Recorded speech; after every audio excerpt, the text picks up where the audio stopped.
رمضان جانا والحارة صحيت من بدري، كل العيون عالشاشة مستنية حكاية بدري.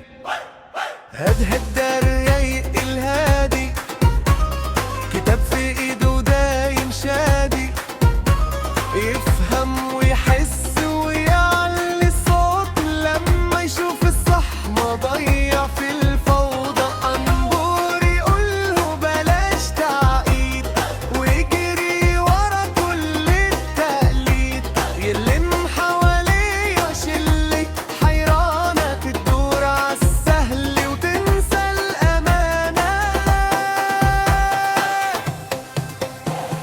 هدد والطنبور يا سلام يا سلام، واحد عقلاني والتاني حركات قدام، كل حارة تتعلم كل بيت كمان في مسلسل رمضان. هدد والطنبور يا سلام، شاطر يشرح وتعبان من ألف استسهال، يمكن طنبور يتوب في الآخر كمان في مسلسل رمضان.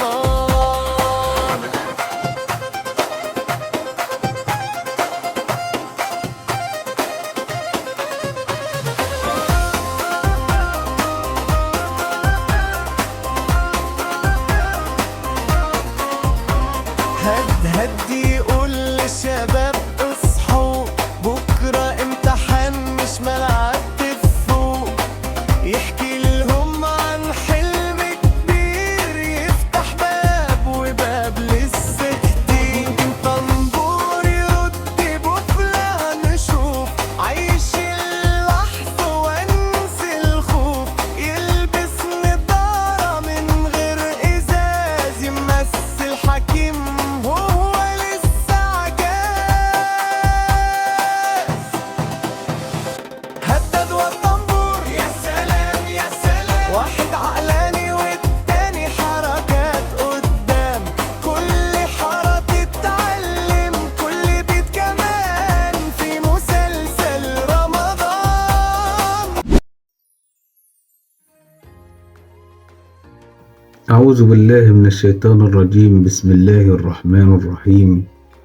الحمد لله رب العالمين، الرحمن الرحيم، مالك يوم الدين، إياك نعبد وإياك نستعين، اهدنا الصراط المستقيم، صراط الذين أنعمت عليهم غير المغضوب عليهم ولا الضالين. والصغير بكر وعني فنان محتار، هو يحلى رمضان الا ببكار. بسم الله الرحمن الرحيم. ألف لام ميم، ذلك الكتاب لا ريب فيه هدى للمتقين. يا شيخ هدهد، صدق الله العظيم. مالك يا طنبور؟ عامل ايه؟ اما تعمل ايه يا شيخ هدهد؟ طبعا انت عارف ان احنا في رمضان، وانت عارف ان احنا في رمضان لازم نجرب لربنا اكتر من اي وقت فات. فانا اما اقرا في القرآن بعد صلاة عشان اتدبر امور القرآن وافهم ديني وافهم قرآن. عارف يا اخوانا احنا في رمضان، وعارف انك اما تقرا قران هو نعمه، بس ايه فايدة يعني القران في رمضان؟ ما القران موجود في رمضان وفي غير رمضان. مش عارف اما تمسكوا ليه انتوا في القران في رمضان وتسيبوه بقى رمضان. هقول لك يا حبيبي فايدة القرآن ايه؟ فايدة القرآن ان انت اما تقرا بتدبر وتمعن في الايات والسور، تشوف قصص الانبياء والمحن اللي عدوا بيها والجزاء اللي ربنا جزاهم بيه في الاخر. يعني قصص الانبياء والمعجزات ممكن تغير في سلوكه واسلوبي؟ ما انا زي ما انا، هو طنبور هو طنبور بعيد. ايوه اقرا يا طنبور، بدل ما انت قاعد تلعب في التابلت اللي معاك اقرا وتدبر في معاني الايات وتدبر في معاني القرآن. تمام خلاص، انا بالنسبه لي الوضع عادي، اقرا في القران واقرا بتمعن زي ما انت قلت. امال ايه؟ بس انا معيش مصحف. يا سيدي سهل، المصحف اهو وانا بقرا في وقت تاني. الف شكر يا حاج هدهد، والنبي هديه مقبوله دي، رمضان كريم عليك. ابدأ بيها والنبي حلوة سورة الناس سهلة.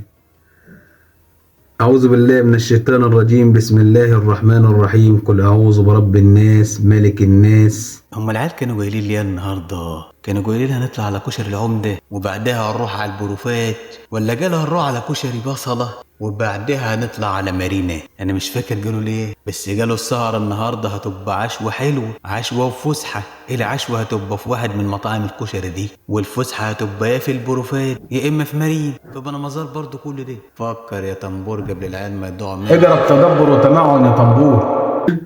إله الناس من شر الوسواس الخناس الذي يوسوس في صدور الناس من الجنة والناس. أيوة صح. قل أعوذ برب الناس، يعني أنا لما استعيذ بالله رب الناس وملك الناس وإله الناس. من شر الوسواس الخناس، يعني من أي شر وسواس حد ما يوسوس لي. الذي يوسوس في صدور الناس، يعني لما يوسوس في صدورنا ونفوسنا. من الجنة والناس. طب يعني ايه من الجنة والناس؟ معقولة في ناس ما توسوس لنا في صدرنا من الناس وناس من الجن؟ صح صح صح. ايوه، ما هو من الجنة اللي هو من الجن قارين بقى اي نوع من انواع الجن، والناس اللي هي الناس الفتانة. صدق الله العظيم.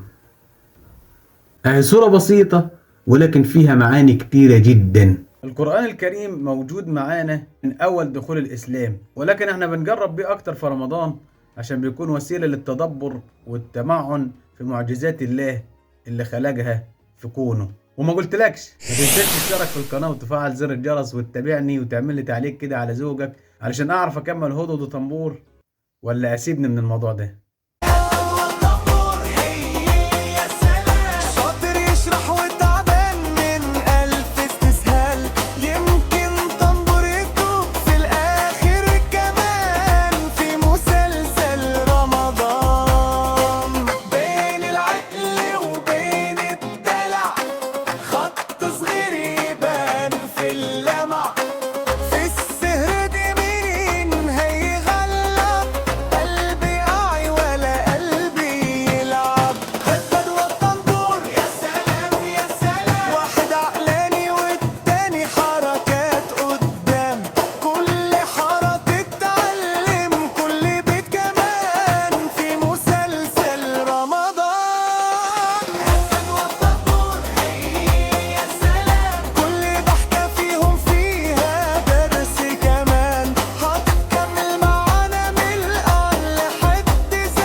طنبور يا دي النيل على طنبور اسمه طنبور السودة.